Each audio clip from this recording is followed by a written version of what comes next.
Hello, everyone. How are you? I am terrific. Weather's not great here, but who cares? Senior Bowl's coming up this weekend. I'm recording this on Friday. I have a bunch of Senior Bowl potential Steelers that I'll probably record Sunday, so you have it Monday. I think that'll be my next show. As I mentioned, I owe you guys a mailbag. We haven't done that for well over a week.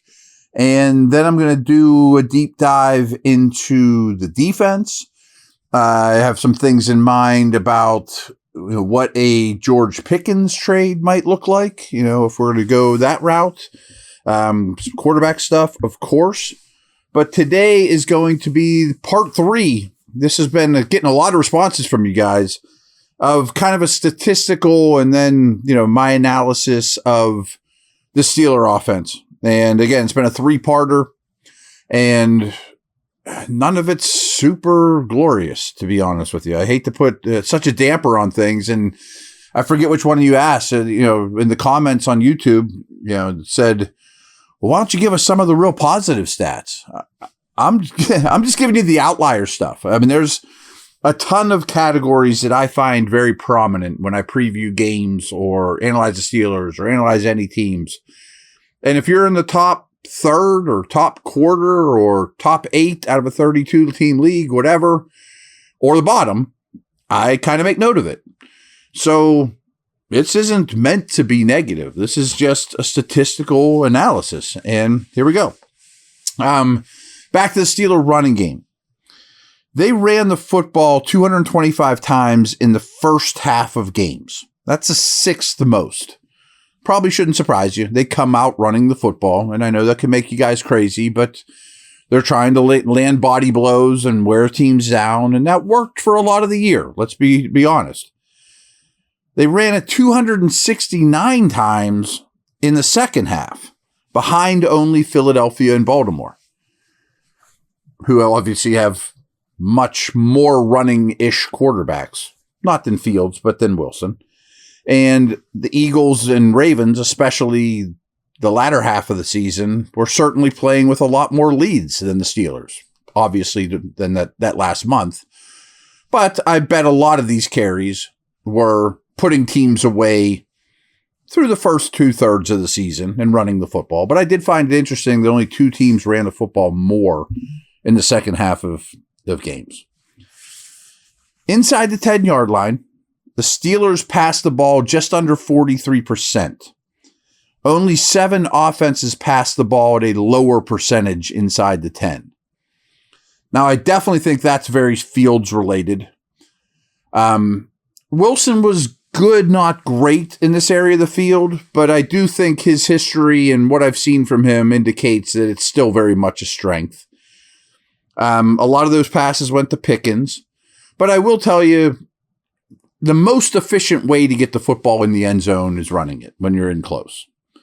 They apparently agree with mixed results, Speaking of which, their red zone conversion rate was only ahead of the Giants, Cowboys, and Patriots. That's yuck. I mean, that's without Dak Prescott. That's 2 of the worst offenses in the league. When leading by 7 points or more, they ran the ball at a 60.5% clip. Only the Falcons and Raiders were higher. I got no problems with that. I mean, that's not a bad stat at all. But this is a little crazy. When trailing by 7 points or more, the Steelers ran the ball at a 39% clip. Only the Eagles were higher. And the difference is, well, first of all, the Eagles are better at it than the Steelers. But the Eagles generate their explosive plays unlike any other team in the league. They generated them on the ground. So they still get explosives when they're losing by 7 or more. And frankly, they weren't losing by 7 or more very often, especially as the season went along. But they could still get explosives because of Barkley being so special. The Steelers aren't getting any explosives. I don't like the second half of that stat at all. BetOnline is the world's most trusted betting platform and your number one source for online betting.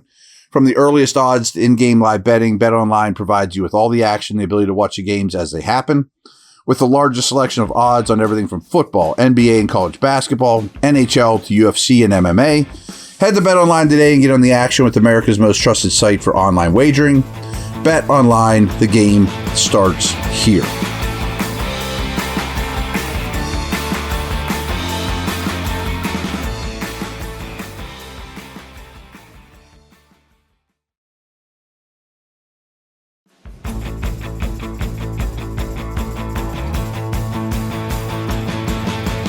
Now, I threw this out on Twitter and got a lot of responses, to say the least.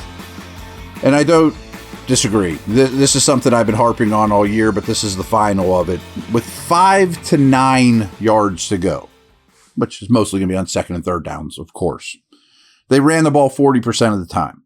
Only the Packers were higher.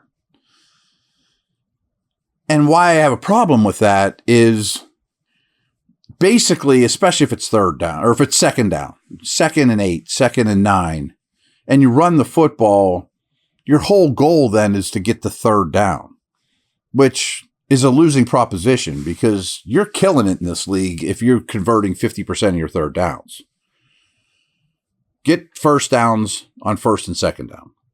With 10 or more yards to go, long down and distance, after a penalty, after a sack, they ran it 47% of the time, the fourth highest behind the Eagles, Packers, and Lions, all of whom are better at it than the Steelers, generate more explosives, have the best backs in the league, have some of the best offensive lines in the league.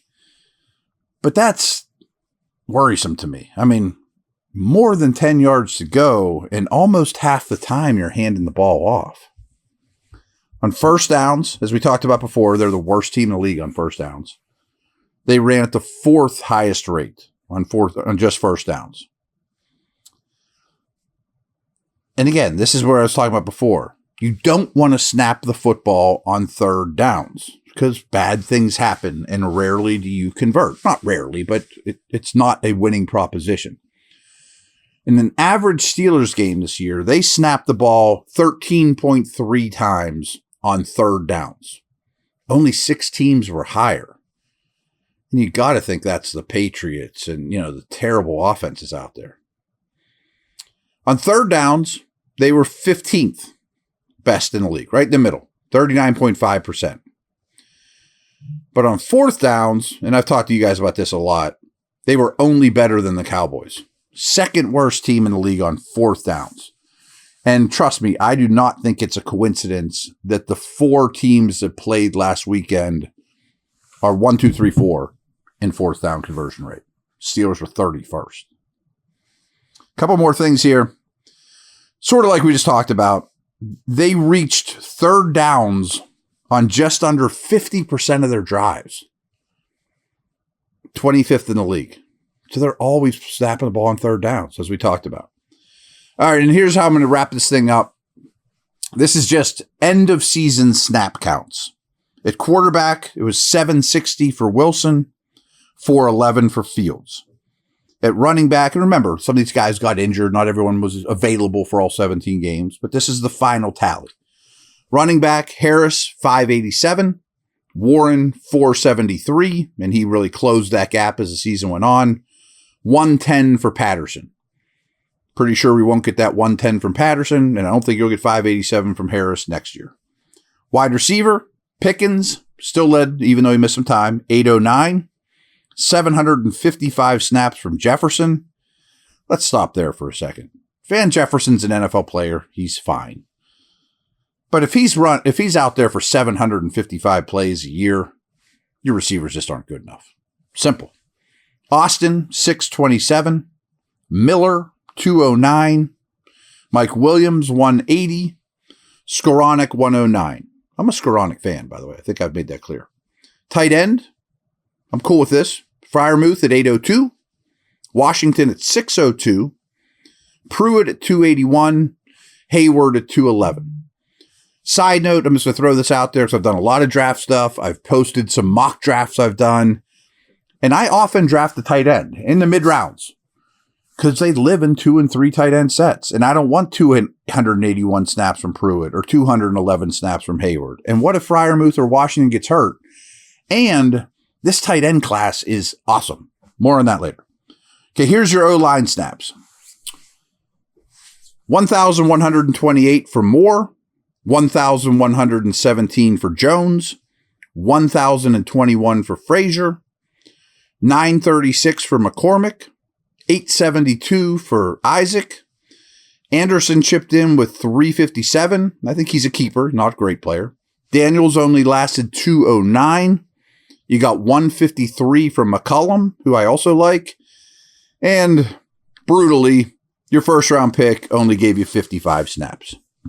So that's the end of my Steeler deep dive on the offensive side of the ball. I'm sure the defensive one won't be quite as extensive. That's probably 2 shows, not 3.